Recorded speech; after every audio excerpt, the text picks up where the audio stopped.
네, 안녕하세요. 오늘은 19번째 테마 계약의 종류에 대해서 배워보겠습니다. 지금 채권, 강론, 계약법에 지금 들어와 있죠. 오늘 15개 전형 계약에 대해서 배울 건데 계약법은 이 물건하고 근본적 차이가 있습니다. 이 물건은 법정주의가 적용됩니다. 물건은 지배권이기 때문에 국가가 그 물건의 종류와 내용을 정하고 있어요. 그래서 권리 주체가 함부로 물건의 내용을 바꾸거나 그 종류를 늘리거나 할 수가 없습니다. 민법에는 8개의 물건이 있습니다. 특별법이나 관습법에 의해서 인정되는 물건도 있어요. 그런 거 다 국가에서 인정을 합니다. 그래서 물건은 함부로 창설하지 못한다. 물권 법정주의가 적용이 되고, 근데 이제 계약 같은 경우는 계약 자유의 원칙이 적용됩니다. 사적 자치, 인간의 자유의사에 얼마든지 어떤 계약이든지 할 수 있습니다. 이 물건하고는 성질이 다른 거예요. 이 계약법에 있는 15개 전형 계약은 하나의 샘플입니다. 샘플. 그래서 계약법을 공부하는 재료로 여기시면 돼요. 이 세상에 이 15개밖에 계약이 없다. 이런 게 절대 아닙니다. 그렇지만 어쨌거나 이 15개 계약이 계약법을 공부하는데 중요한 재료가 되는 건 맞기 때문에 이 계약법을 볼 거예요. 보긴 보는데 요 전형 계약이라는 건 시대를 좀 반영합니다. 우리 민법이 처음 만들어졌을 때는 중요해서 민법에 들어왔겠지만 현대로 오면서 중요도가 떨어지거나 아니면 아예 쓸모가 없어지거나 이렇게 좀 많이 변형이 됐어요. 그래서 배우긴 배우지만 학습용으로 배우는 계약도 있습니다. 그리고 원래 14개였습니다. 전형 계약이. 근데 최근에 와서 여행 계약이라는 게 추가가 됐어요. 그래서 지금 15개의 전형 계약, 이게 표준적인 계약이 된 겁니다. 그래서 이 15개 전형 계약은 그 계약의 내용을 공부를 하시는데 계약 하나하나의 내용보다는 이걸 분류하는 게 중요합니다. 어떤 계약은 어떤 분류에 속하고 또 어떤 거는 저런 분류에 속하고 이렇게 분류가 중요합니다. 왜 그런가 하면은 이 15개 이외에 현실 생활에서 벌어지는 수많은 계약을 분석할 때 이 종류, 분류를 갖고 접근하거든요. 처음 보는 계약이라도 이 분류를 가지고 그 성격을 이해하고 법리를 적용하는 겁니다. 분류에 따라서 특유의 법리가 나옵니다. 이걸 공부함으로써 여러분은 세상에 수많은 계약을 다 통찰해서 이해할 수가 있는 거예요. 따라서 오늘 15개 전형 계약은 이런 계약들이 표준적으로 존재하는구나 이해를 하시고 이거를 분류하는 방법을 집중적으로 관심을 가지시면 돼요. 그래서 오늘 배운 계약의 분류를 가지고 그 분류에서 나오는 특수한 법리를 또 이어지는 테마로 배우게 됩니다. 그리고 15개 전형 계약 중 가장 표준적인 건 매매입니다. 매매. 그래서 법률 효과를 목적으로 하는 이 민법의 꽃은 이 법률 행위가 되고 이 법률 행위의 꽃은 계약이 되며 이 계약의 꽃은 매매가 됩니다. 그래서 결국은 매매를 둘러싼 수많은 법률 관계를 배우는 게 민법의 상당 부분을 배우는 게 되는 거예요. 그래서 매매 부분은 특히 힘을 줘서 공부를 할 겁니다. 일단 15개 전형 계약을 보고 뒤에서 분류를 해볼 겁니다. 자, 첫 번째 전형 계약, 증여. 증여를 단독행위로 아시는 분들이 많은데 계약입니다. 함부로 남에게 내 일방적 의사로 무언가 줄 수가 없어요. 증여도 합의를 해야 됩니다. 주는 쪽과 받는 쪽이 합의를 해야 됩니다. 그래서 증여는 계약이에요. 내용을 한번 보세요. 증여 계약은 당사자 한쪽이 무상으로, 이게 중요합니다. 뒤에 보시겠지만 계약을 유상계약, 무상계약으로 나누는데 이 증여는 대표적인 무상계약의 하나입니다. 무상으로 뭘 주느냐? 재산을 상대방에게 주는, 수여하는 의사를 표시하고 청약, 계약은 청약과 승낙으로 이루어지죠. 상대방이 이를 승낙, 청약에 대한 승낙. 그러면 합의가 되죠. 함으로써 그 효력이 생긴다. 이 효력이 생긴다는 건 뭐예요? 이 효력이 뭐예요? 요거죠, 요거. 민법에서 효력하면 이거예요. 구체적으로 뭡니까? 권리변동. 그럼 여기서 말하는 지금 권리변동 뭐예요? 계약법은 어디? 채권 발생 원인이죠, 계약은. 자꾸 머리가 이렇게 돌아야 돼요. 효력이 생긴다. 채권 발생이라는 법률 효과가 생긴다는 겁니다. 민법은 딴 거 없어요. 권리의 발생, 변경, 소멸. 그게 처음이자 끝입니다. 알파요 오메가입니다. 자, 그럼 여기서 채권이 발생하는데 어떤 채권이 발생하느냐? A가 증여자고 B가 수증자라고 합니다. 수증자. 증여를 받는 사람. 자, A가 줄게 청약, B가 오케이 받을게 이렇게 되면 B한테 채권이 생기죠. 수증자한테. A의 재산을 달라고 할 수 있는 청구권, 채권 발생이 됩니다. 요 증여에서는 채권 발생이 한쪽에만 생겼죠. B한테. 의무, A만 의무를 갖죠. B는 의무가 없죠. 그 의무가 한쪽에만 있습니다. 편무계약이라고 합니다. 양쪽에 의무가 있으면 쌍무계약이라고 하고요. 대부분의 계약은 쌍무계약인데 이 증여는 편무이자 무상계약이 됩니다. 증여계약을 설명하라. 그러면 이게 특징이에요. 편무 무상계약이다. 자, 매매. 계약의 꽃이죠. 증여와 매매는 완전히 대비됩니다. 왜냐하면 매매는 대표적인 쌍무 유상 계약이에요. 그러니까 무상의 반대가 유상이거든요. 공짜가 아니라는 겁니다. 유상은. 편무의 반대는 쌍무입니다. 서로 권리 의무를 주고받는 거. 그걸 쌍무라고 합니다.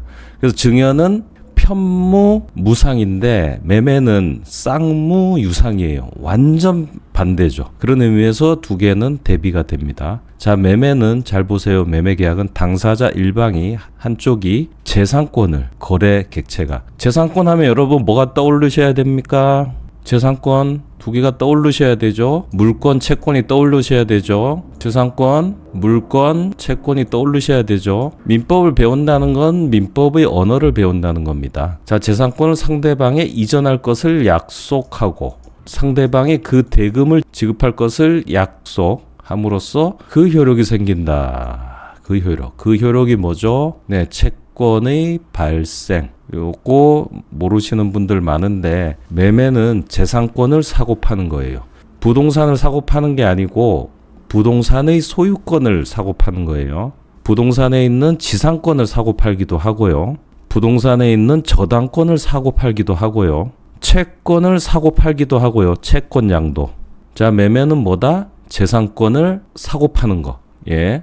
자, 한쪽은 재산권인데 다른 한쪽은 대금을 지급해야 돼요. 즉 매매란 재산권과 대금의 유상 거래다. 이렇게 이해하시는 겁니다. 자, 효력이 생긴다. 권리 발생. 한쪽은 재산권 청구권, 다른 한쪽은 대금 청구권입니다. 요 다른 한쪽이 대금이라는 게 왜 중요하냐면 밑에 있는 교환하고 비교하기 위해서입니다. 자, 매매는 재산권과 대금의 유상 거래죠. 그럼 교환은 재산권과 재산권의 상호 거래예요. 차이를 아시겠어요? 재산권과 대금은 돈을 말해요. 이렇게 거래하면 매매, 재산권과 재산권을 거래하면 이거는 교환, 이건 매매 이렇게 됩니다. 소유권과 소유권을 거래하면 이게 교환이에요. 부동산 소유권과 부동산 소유권을 거래, 교환, 부동산 소유권과 돈, 요거 매매. 어렵지 않죠? 자, 요거 세 개 비교. 편무 무상, 증여, 쌍무 유상, 매매. 둘은 이런 차이가 있고 매매와 교환은 재산권과 돈의 거래, 매매, 재산권과 재산권의 거래, 교환. 자, 넘어갑니다. 요거 세 개 비교할 거예요. 소비대차, 사용대차, 임대차. 뭐 비슷하죠. 대차는 빌리는 거예요. 빌리는 건 똑같은데 무슨 차이가 있는지를 비교하시면 됩니다. 아시겠죠? 자, 소비대차는 당사자 일방이 대체물, 돈도 대체물이니까 쌀도 대체물이고 기름도 대체물이고 금전 기타 대체물의 소유권을 상대방에게 이전할 것을 약정. 상대방은 그와 같은 종류, 품질, 수량으로 반환할 것을 약정함으로써 그 효력이 생긴다. 법률 효과. 자, 이거는 대체물을 빌려준다. 대차. 같은 종류, 수량으로 돌려받는 거. 돈 10,000원 빌려줬다가 돈 10,000원 받는 거. 쌀 한 가마 빌려줬다가 쌀 한 가마 받는 거. 다만 종류, 수량, 품질이 같아야 되는 거. 이게 소비대차입니다. 왜 소비대차라고 하냐? 왜 그러죠? 앞에서 한 2번 정도 말씀을 드렸어요. 쓰고 다른 걸 갚잖아요. 그렇죠? 쌀을 빌리면 쌀 먹고 다른 쌀을 주죠. 내가 빌린 그 쌀을 주는 게 아니잖아요. 돈도 같은 액수를 갚는 거잖아요. 내가 소비하고 대체물을 갚는 거잖아요. 그래서 소비대차예요. 그럼 힌트, 사용대차. 예, 그게 다른 거예요. 사용대차는 빌린 그걸 주는 거예요. 그러니까 대체물이 아니라 특정물이 되겠죠. 그 물건. 내 노트북 빌려주고 그 노트북을 받아오는 거예요. 요 두 개 차이 알겠죠? 자, 그러면 사용대차와 임대차의 차이를 봅시다. 사용대차와 임대차. 요거는 딱 하나예요. 무상. 여기는 유상이에요. 자, 이 둘의 차이는 무상이냐 유상. 차임이라고 했죠. 차임. 대가를 지급합니다. 근데 사용대차는 무조건 무상이에요. 사용대차를 유상으로 하면 그게 임대차로 변해버려요. 임대차가 무상이 되면 사용대차가 돼요. 그거 말고는 다 똑같아요. 요 둘의 차이는 유상이냐 무상이냐 차이예요. 아까 무상계약 하나 봤죠? 증여. 예, 증여와 사용대차가 대표적인 무상계약이에요. 요 둘 차이는 그것밖에 없어요. 사용대차, 임대차는 유상이냐 무상이냐 그것밖에 차이가 없어요. 사용대차와 소비대차는 그 물건이 다른 거예요. 대체물이냐 아니냐. 자, 그러면 소비대차는 유상이냐 무상이냐. 요 법 조문에 정해진 게 없어요. 무상으로 하든 유상으로 하든 관계없어요. 예, 요런 거는 둘 다 가능합니다. 그런데 사용대차는 무조건 무상이어야 돼요. 이게 유상이 되면 임대차가 돼버리니까. 그리고 임대차는 무조건 유상이어야 돼요. 이게 무상이 되는 순간 더 이상 임대차가 아니에요. 사용대차가 돼버려요. 소비대차는 유상, 무상 다 가능하다. 교환은 유상이죠. 재산권끼리 거래하니까 서로 대가가 있잖아요. 매매, 대표적인 유상, 증여, 무상. 예, 6개 배우셨어요. 고용, 지금 민법상 고용은 크게 의미가 없어요. 현대로 오면서 평등한 두 사람 사이의 계약으로 보는 게 아니라 사용자 쪽을 우월한 지위를 갖고 있다고 보고 있어요. 그래서 이 고용은 민법에 머물지 않고 근로기준법 등 특별법으로 빠져나갔습니다. 현대에 오면서. 그래서 이 고용은 그런 특별법이 적용되지 않는 아주 극히 일부의 경우에만 적용이 되고 그 특별법의 기본이 되는 원리만 담고 있어요. 그래서 없어지지는 않았지만 현실에서는 특별법이 더 많이 적용된다. 내용 한번 볼게요. 고용은 당사자 일방이 상대방에 대하여 노무 제공하고 상대방은 보수 지급. 예, 노무와 보수의 거래. 그러면 그거대로 채권이 발생합니다. 노무 청구권, 그 다음에 보수 청구권. 자, 도급. 민법상 법적인 의미의 도급이 뭘 말하느냐. 여러분이 도급하면 떠오르는 이미지들 다 버리시고 요 개념을 받아들이세요. 도급은 당사자 일방이 어느 일을 완성할 것. 일의 완성. 요게 도급의 핵심입니다. 고용은 노무 제공이에요. 일의 완성이 아니라 손발이 되는 겁니다. 노무 제공. 근데 도급은 사람의 노동력이 아니라 일의 완성이 목적이에요. 일의 완성이. 건축에서 이 도급이라는 의미를 쓰는 게 그거죠. 건축물을 짓는 거. 노동력을 사는 게 아니라 완성된 건축물을 만들 의무를 사는 거예요. 일의 완성과 보수. 이 두 개의 거래입니다. 이거 다 유상이에요. 보수지급, 보수지급. 다 유상계약이죠. 그리고 다 쌍무계약입니다. 앞에 나온 유상계약 다 쌍무계약입니다. 무상계약은 편무계약이고요. 자, 도급 이러면 일의 완성과 보수지급을 거래하는 거다. 작가가 원고를 써서 출판사에 넘기는 것도 도급이에요. 원고 완성. 완성된 원고를 보내고 돈을 받죠. 그래서 이런 작가들의 작품 활동도 도급이에요. 고용과 도급의 차이를 아시겠죠? 고용, 도급, 그 다음에 위임 세 가지를 같이 놓고 구별하시면 좀 편하십니다. 먼저 위임부터 볼게요. 위임은 어디서 보셨죠? 대리할 때 봤죠. 대리인을 선임할 때 그냥 단독행위로 수권행위를 해서 대리인을 선임할 수 있습니다. 너 나의 대리인이 돼. 근데 그게 아니라 서로 위임 계약을 통해서도 대리권이 발생한다 했죠. 그때 이 위임 계약이 나왔습니다. 위임 계약을 통해서 그 안에 수권행위가 벌어지는 경우, 요때 위임 계약이 해지되면 수권행위는 어떻게 되는가? 뭐 이런 얘기들을 대리에서 했었습니다. 그래서 위임 계약을 공부한 다음에 대리로 가서 한 번 더 그 부분을 공부해 보세요. 그러면 입체적으로 연결이 될 겁니다. 이 위임 계약은 계약 강론에서 전체 법조문을 볼 거예요. 위임은 당사자 일방이 상대방에 대하여 사무 처리 위탁. 상대방은 이를 승낙함으로써 효력이 생긴다.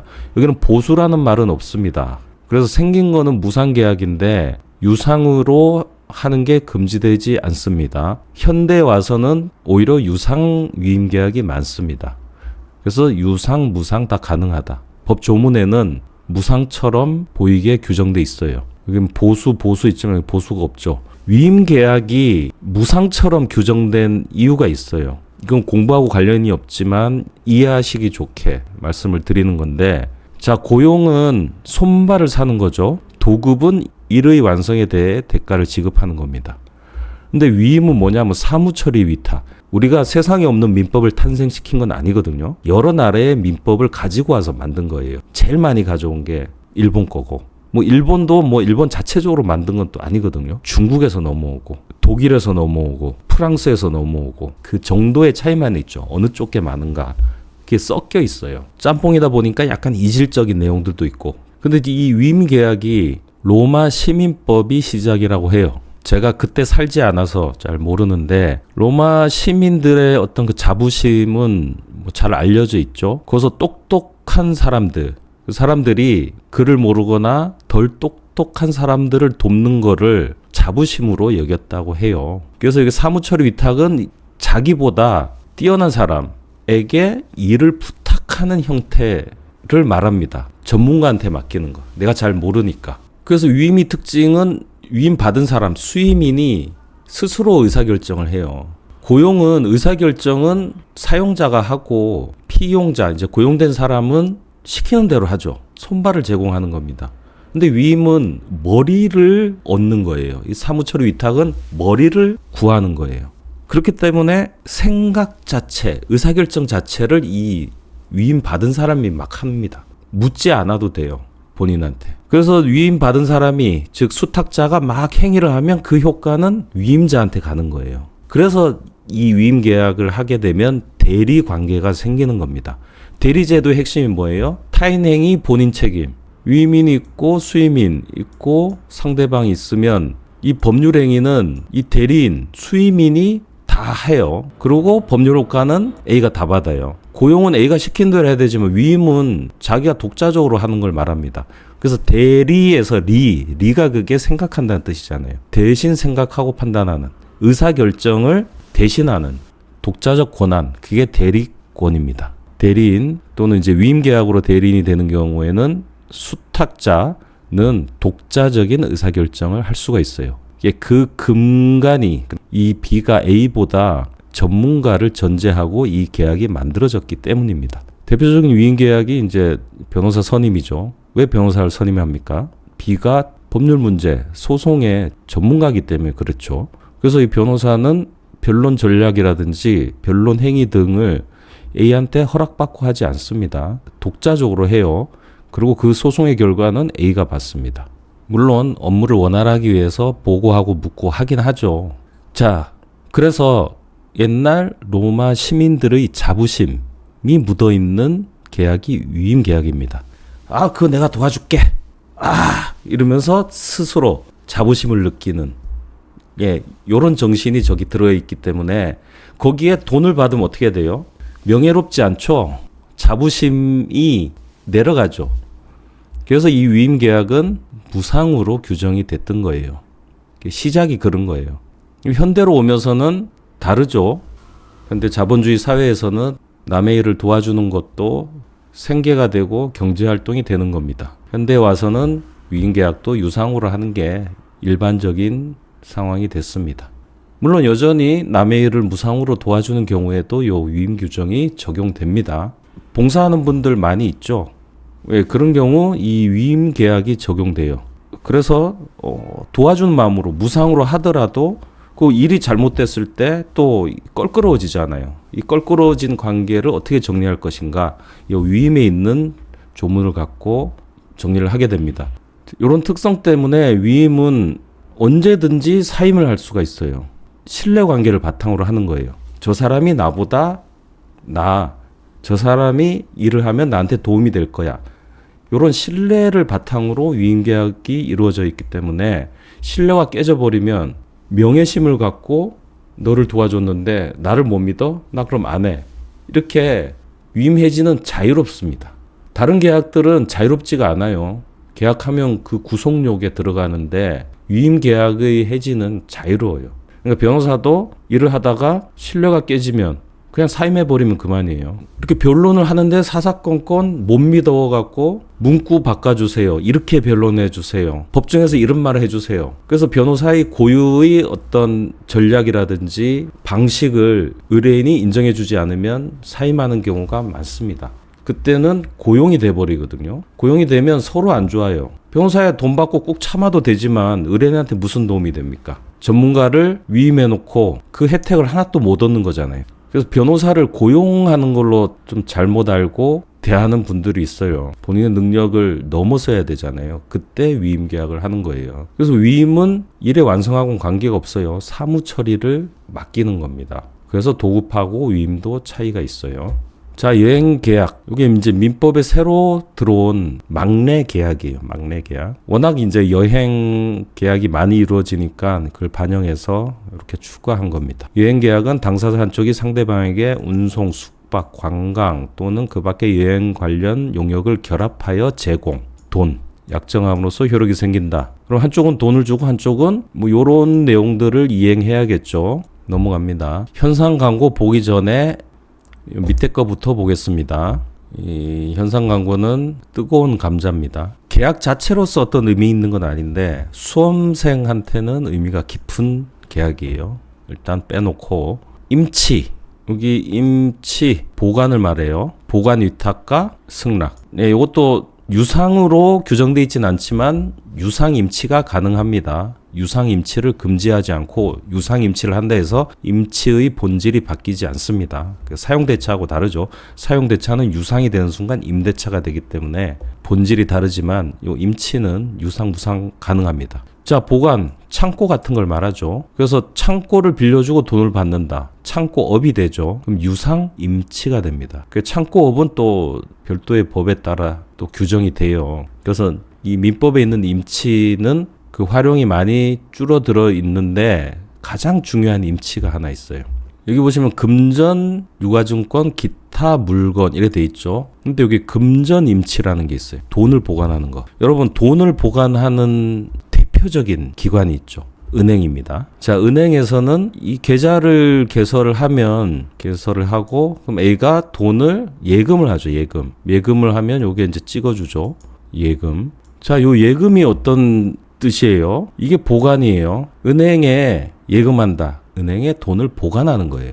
통장은 뭡니까? 이 보관했다는 증표죠. 우리가 이 보관 계약을 맺었어요. 그리고 지금 얼마 보관돼 있어요. 이렇게 증표를 주는 거죠. 그럼 이 증표가 있는 상태에서 이 범위 안에서 A는 이 예금을 인출할 수 있죠. 인출이 뭡니까? 이 보관돼 있는 걸 돌려줘. 반환을 말합니다. 인출. 자, 마치 창고에 물건 보관한 거하고 똑같죠. 그래서 이 예금하는 요 거래를 임치계약이라고 하고 임치 중에 특정물이 아니라 대체물이죠. 소비임치입니다. 소비임치. 내가 돈을 맡겼다가 찾을 때 내가 맡겨놓은 그 일렬번호 있는 그 돈을 찾는 게 아니라 같은 액수를 찾는 거죠. 소비하고 같은 종류를 찾는 거죠. 그래서 소비임치라고 해요. 소비임치. 근데 소비임치하면 쌀도 소비임치가 가능하죠. 근데 우리가 지금 은행에서 얘기하는 건 금전 소비임치를 말하죠. 그래서 예금의 법적 성격 이러면 금전 소비임치 계약이다 이러면 됩니다. 앞에 강의할 때 제가 무의식 중에 소비임치라는 표현을 썼었어요. 요까지 했으니까 앞으로 예금이라는 말 대신 금전 소비임치라는 표현을 좀 편하게 쓰겠습니다. 혹시 제가 금전 소비임치 이러면 예금으로 떠올리시면 됩니다. 조합도 여러분 머릿속에 떠오르시는 이미지를 버리시고 요 내용을 보세요. 조합은 2인 이상이 상호 출자, 그다음에 공동사업. 요게 조합이에요. 2명이서 식당을 운영한다. 상호 출자해서. 한쪽은 돈을 내고 한쪽은 뭐 노동력을 제공하든지 상호 출자, 서로 출자해서 같이 사업을 하면 다 조합이에요. 동업을 얘기해요. 동업. 조합 이꼴 동업. 이렇게 아시면 됩니다. 뭐 재건축 조합 이런 것도 동업이죠. 어떻게 보면 재건축이라는 공동사업을 하니까. 그래서 조합이라고 이름을 붙이는데 그 조합 중에 조합이 아닌 것도 있어요. 법인 등기를 해서 법인으로 사업을 하는 경우도 있어요. 회사의 형태로. 여기 조합은 2인 이상 여러 명이 계약의 형태로 뭉쳐있는 걸 말합니다. 이 조합은 지금 계약법에 있잖아요. 조합이. 동업하는 계약관계의 상태, 이걸 조합이라고 해요. 그 조합과 법인이 가끔 이제 비교되는 문제가 있을 수 있어요. 법인은 하나의 사람이에요. 권리주체. 자연인과 법인, 독립된 사람이에요. 근데 조합은 계약 상태를 말해요. 계약 상태. 권리주체 개념이 아니라 계약하고 있는 상태를 말해요. 3명이 동업을 한다. 그럼 3명이 서로 청약승낙, 이게 서로 계약을 한 상태. 이걸 조합이라고 합니다. 법인은 하나의 사람이 그냥 생기는 거죠. 법인, 사람. 그러니까 달라요. 접근 방법이. 조합은 동업을 말한다. 이 조합을 하게 되면 이 당사자들 사이의 소유 관계는 합유가 됩니다. 합유.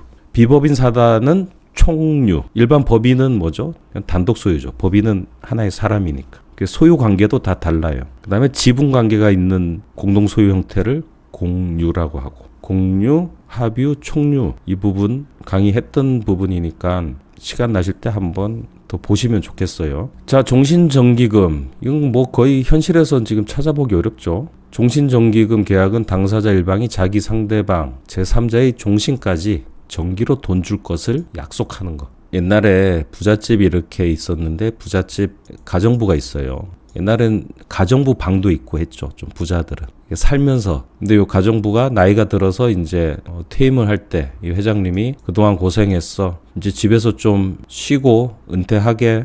내가 죽을 때까지 매달 얼마씩 줄 테니까 여생을 편하게 지내게. 요게 종신정기금이에요. 요 민법이 만들어질 때는 있을 법한 계약이죠. 그냥 이런 게 있구나 하고 넘어가겠습니다. 자, 화해. 화해의 핵심 표지는 상호 양보예요. 한쪽만 양보하면 화해가 아닙니다.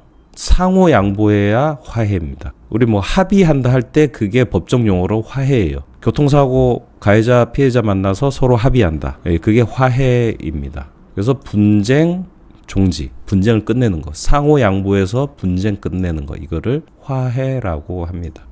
자, 하나 남은 거. 현상 광고. 집에 키우던 강아지가 집을 나갔어요. 그래서 그 전봇대에 강아지 찾습니다. 사진 붙여놓고 제 강아지를 찾아주시면 살해하겠습니다. 이게 현상 광고예요. 지금 계약법에 근데 현상 광고가 있죠. 그럼 이게 계약이란 말이네.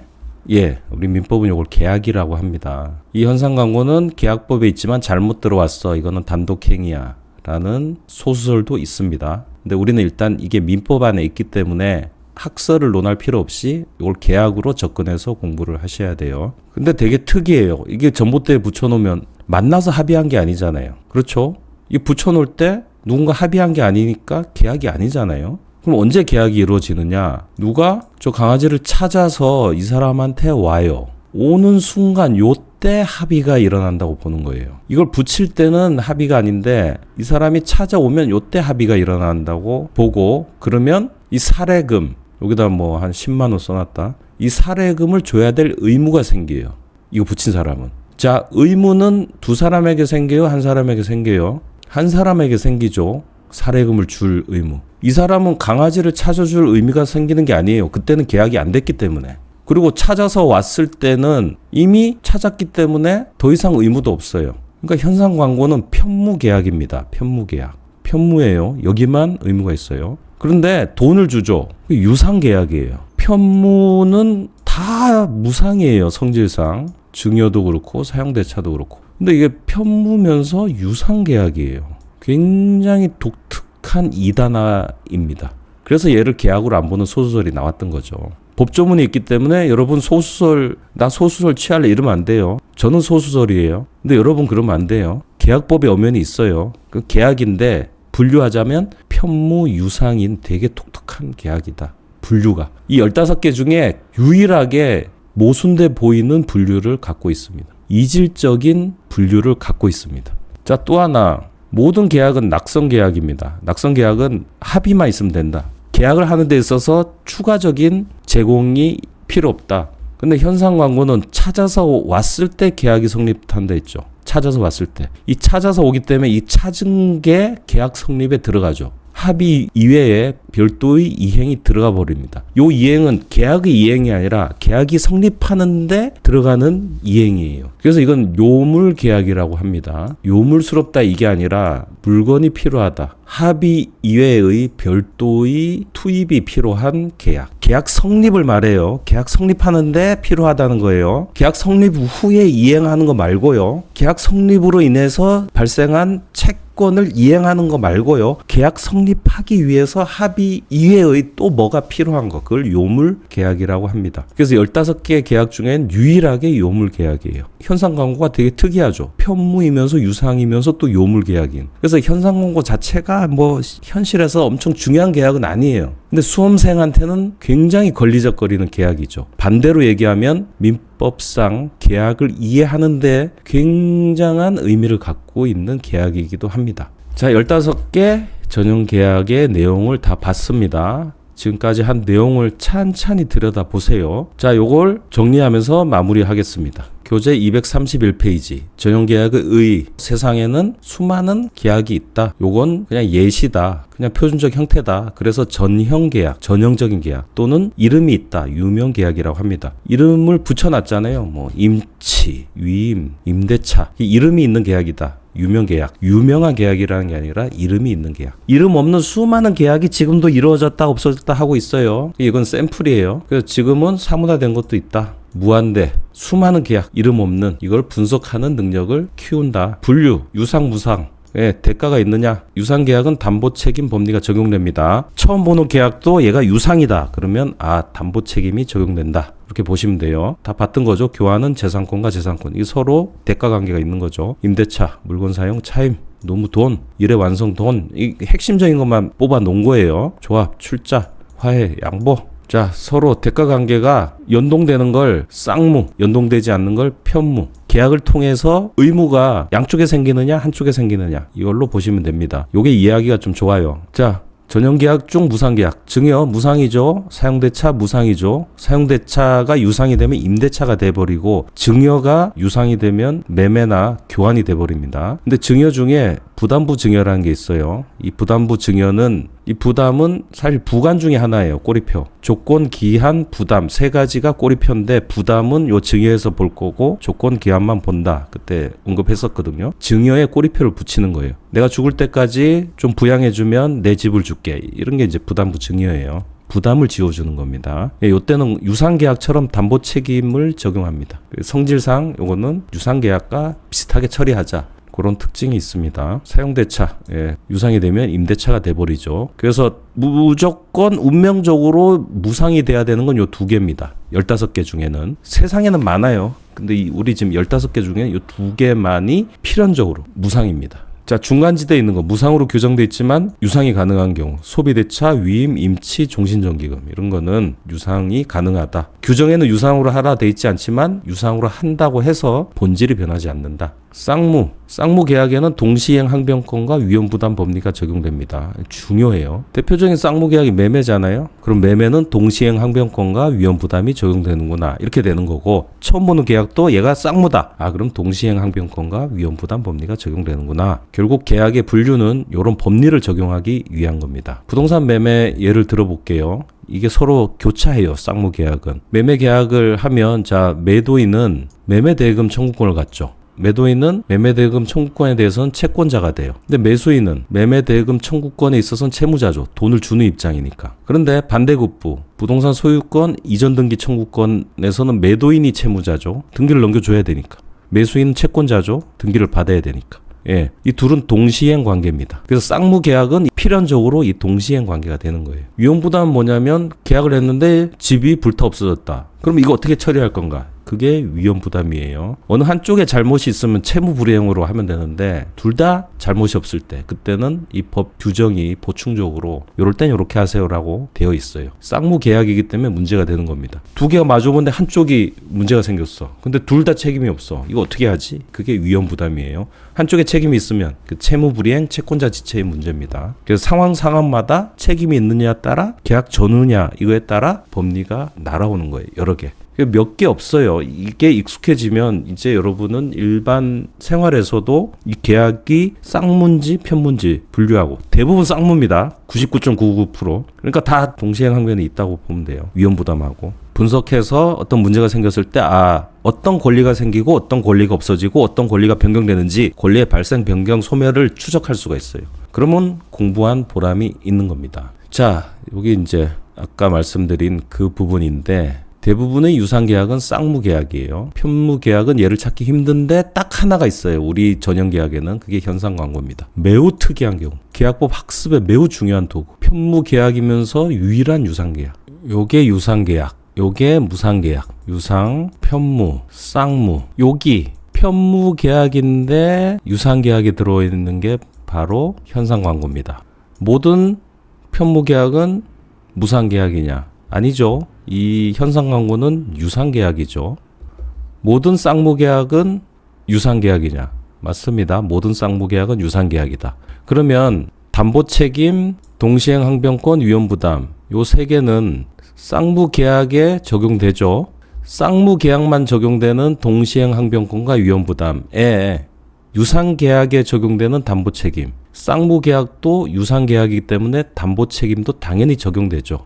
쌍무계약보다 범위가 큰 유상계약의 법리이기 때문에 쌍무계약에도 담보책임이 적용되죠. 우리가 배우는 건 대부분 쌍무 유상계약이기 때문에 대부분은 담보책임, 동시행항변권, 위험부담이 적용됩니다. 요거 뒤에 OX 문제를 푸시면서 잘 좀 정리를 해보세요. 여기 제가 훈련할 수 있게 문제를 다 만들었어요. 모든 쌍무계약은 유상계약이다. 이거 맞죠? 모든 유상계약은 쌍무계약이다. 이건 틀렸죠? 유상 중에 편무가 하나 있으니까. 현상광고. 전형계약 중 15개 중 요물계약은 현상광고뿐이다. 맞죠? 이런 식입니다. 모든 쌍무계약에는 담보책임 법리가 적용된다. 모든 쌍무계약은 유상계약이기 때문에 담보책임 법리가 적용됩니다. 증여계약은 편무 유상계약이다. 무상계약이죠. 이런 식으로 연습 문제로 한번 정리를 해두세요. 요 문장 보겠습니다. 유상계약은 쌍무와 편무를 포함한 개념이다. 따라서 모든 쌍무계약은 유상계약이다. 반대는 안 되죠. 유상계약이 포괄하는 개념이니. 그러나 모든 유상계약이 쌍무계약인 것은 아니다. 현상광고라는 예외가 존재하기 때문에. 자, 낙성계약. 낙성, 합의만으로, 승낙만으로 성립하는 게 낙성계약입니다. 말로 성립하는 게 낙성계약이에요. 그런데 계약 성립에 있어 합의 이외의 일정한 급부가 있어야 되는 계약을 요물계약이라고 합니다. 대부분 계약은 낙성계약이에요. 그런데 민법상 전형계약에 요물계약이 하나 존재하는데 그게 바로 현상광고. 편무 유상인 것도 특이하고 요물계약이라는 것도 특이하고 너무 특이해요. 독특하다고 또 썼죠. 15개의 전형계약은 아니지만 우리 민법에는 계약금 계약이라는 게 있어요. 뒤에서 따로 배우는데 이 계약금 계약은 합의로만 안 되고 계약금을 주고받음으로써 성립합니다. 그래서 요물계약이에요. 그리고 앞 강의에서 특이한 요물계약이라고 하나 소개한 게 있어요. 제일 먼저 정답을 댓글로 남겨주시는 분에게 5만 원 상당의 선물을 드릴게요. 요 계약금 계약 말고요. 이 계약금 계약은 나중에 배울 거예요. 그게 아니라 지나간 내용 중에 있으니까 댓글로 남겨주시기 바랍니다. 계속적 계약, 일시적 계약. 매매는 일시적 계약인데 임대차 같은 건 어떻게 돼요? 기간만큼 사용하죠. 그건 계속적 계약이죠. 고용도 계속적 계약이죠. 일정 기간 동안 계속 노무직하고 보수를 받으니까. 둘의 차이는 해제에 있습니다. 해제. 매매 계약을 해제한다. 그러면 없던 걸로 원상회복을 하죠. 근데 임대차 같은 경우는 일정 기간 사용하다가 해제를 해. 그럼 원상회복이 안 되죠. 이미 사용하고 돈 받은 거는 상관이 없고 미래를 향해서 더 이상 이 상태를 해소하자. 이게 계속적 계약이죠. 그래서 일시적 계약은 해제라는 표현을 씁니다. 원상회복. 근데 계속적 계약은 해지라는 표현을 써요. 해지, 중지. 돌이키는 게 아니라 그때부터 앞으로 중지. 해지. 그 용어가 다르고 해제 시의 처리 방법이 다릅니다. 원상회복이 없어요. 계속적 계약. 예약, 본계약. 예약도 앞에서 언급한 적이 있습니다. 본계약 체결을 약속하는 채권계약. 예약은 반드시 채권계약이 된다 했습니다. 왜냐하면 미래에 본계약이라는 행위를 하도록 채권 채무를 남기기 때문에 그렇습니다. 예약 자체가 합의잖아요. 그러니까 예약 자체가 계약이에요. 계약인데 그 계약 내용이 특수해요. 예약만이 가진 특유의 내용이 있어요. 그게 뭐냐면 본계약을 체결하는 행위 청구권을 만드는 거예요. 그 예약을 하면 그 예약에서 전제된 본계약, 부동산 매매 계약 같은 경우는 A 너는 부동산을 얼마에 매매한다는 청약의 의사표시를 해. 너는 그거를 승낙해. 청약과 승낙의 의사표시라는 행위 청구권을 발생시키는 걸 예약이라고 합니다. 예약을 하면 그 본계약 체결 의무가 생겨요. 그 본계약 체결 안 하면 예약의 채무 불이행이 됩니다. 예약은 그 내용이 다를 뿐이지 그냥 똑같이 계약이에요. 내용만 특수할 뿐 똑같은 계약이에요. 예약은 필연적으로 채권 계약이 될 수밖에 없다. 본계약 체결 행위 청구권을 발생시키기 때문에 그렇습니다. 자, 표로 정리하고 마치겠습니다. 전형계약을 모아놨죠. 제가 이 표를 외우라고 여기 둔 게 아니에요. 여러분이 알고 있는 걸 모아놓고 정리하는 겁니다. 만약에 여러분이 이걸 외우시려고 덤빈다면 저는 이 책을 잘못 만든 거예요. 이해한 거를 이걸 통해서 한번 환기시키시고 버리세요. 자, 전형계약의 분류. 비전형계약은 무한대로 많습니다. 근데 민법에는 이 15개의 이름 있는 계약, 이름을 지어준 계약이 있습니다. 그걸 전형계약 또는 유명계약이라고 합니다. 이 전형계약은 현상 광고를 제외하고는 모든 낙성계약, 합의로만 성립됩니다. 합의로만 법률 효과가 난다는 거예요. 채권 발생. 그런데 현상 광고는 합의뿐만이 아니라 추가 급부가 있어야 법률 효과가 납니다. 증여, 재산권 무상 제공, 무상계약이죠. 매매, 재산권 유상 제공, 쌍무죠. 쌍무이면서 유상이죠. 교환, 금전 이외의 재산권 서로 이전, 쌍무 유상, 소비대차, 대체물 소비 후 반환 합의. 요 세모로 돼 있는 거는 뭡니까? 무상으로 할 수도 있고 유상으로 할 수도 있어서 그렇습니다. 그래서 세모로 했어요. 합의 보기 나름이에요. 사용대차, 목적물 사용 인도 및 반환 합의. 얘는 필연코 무상이에요. 그래서 전형계약 중에는 무상계약이 필연적 무상계약이 딱 2개가 있습니다. 얘들은 유상이 되는 순간 다른 계약이 돼버려요. 근데 요 세모들은 유상으로 하든 무상으로 하든 관계가 없습니다. 그래서 세모로 해놨어요. 임대차, 유상, 쌍무 계약입니다. 고용, 노무 유상 제공, 쌍무 유상. 도급, 일의 완성, 쌍무 유상. 여행, 여행 용료가 보수, 쌍무 유상. 현상 광고 특이하죠? 광고자가 행위 완료자에게 보수 지급 의사표시를 하고 이에 따른 행위 완료 시에 계약이 체결됩니다. 그때 요 행위 완료 시. 그래서 요물 계약이 돼요. 그리고 특이하게 편무 유상 계약인 거예요. 편무 유상. 유일하게 지금 하나밖에 없죠. 이 라인에. 편무 유상. 그러면서도 유일한 요물 계약이에요. 아이고 특이해라. 유별나죠. 그래서 얘는 계약이 아니야 라는 소수설이 있는 겁니다. 위임, 사무처리 위탁 합의, 세모, 유상으로 할 수 있고 무상으로도 할 수 있고, 임치, 물건 보관 합의, 유상, 무상 다 가능.